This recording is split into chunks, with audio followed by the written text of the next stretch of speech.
महाराष्ट्र शासनामध्ये महत्त्वाचं मंत्रिपद भोगणारे, शासनाचे संकटमोचक म्हणून त्या ठिकाणी उपाधी मिळवलेली माननीय गिरीश महाजन हे साधारण महिनाभरापूर्वी श्रीरामपूर शहरात आले होते आणि त्यावेळेस त्यांनी असं स्टेटमेंट केलं होतं की आम्ही श्रीरामपूर जिल्ह्याचा विषय तात्काळ पुढच्या जी कॅबिनेट असेल त्या कॅबिनेटमध्ये घेणार आहे।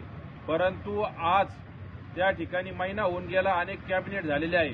त्यांनी त्याच्यावर तिथं प्रश्न मांडला का नाही मांडला याची माहिती त्यांच्या पक्षाच्या श्रीरामपूर तालुकाध्यक्षांनी त्या ठिकाणी श्रीरामपूरच्या जनतेला सांगणं आवश्यक आहे। तसेच श्रीरामपूरचे तहसीलदार यांनी देखील या विषयासंदर्भात, कारण जी मंत्री महोदयांनी जे स्टेटमेंट दिलं ते एक संविधानिक पदावर असलेली व्यक्ती, त्या व्यक्तीचं स्टेटमेंटच्या संदर्भात काही नोटिंग श्रीरामपूर तहसीलदारांनी पाठवली का याची माहिती श्रीरामपूरच्या जनतेला कळणं आवश्यक आहे। नाहीतर मंत्री महाजनांचं स्टेटमेंट हे 1993ला मुख्यमंत्री असताना शरदचंद्र पवारांनी दिलेल्या स्टेटमेंट सारखंच त्या ठिकाणी तो एक गुलाबजाम त्या ठिकाणी फक्त आश्वासनांचा असन आणि शरदचंद्र पवारांचा गुलाबजाम श्रीरामपूरकरांनी वर्षानुवर्ष चघळला, तसाच मंत्री महाजनांचा पण चघळायचा का आणि त्या आश्वासनावरच त्या ठिकाणी श्रीरामपूरकरांनी जगायचं का एवढा त्या ठिकाणी त्यांना सवाल आहे। तरी त्यांच्या पक्षाच्या तालुकाध्यक्षांनी आणि तहसीलदारांनी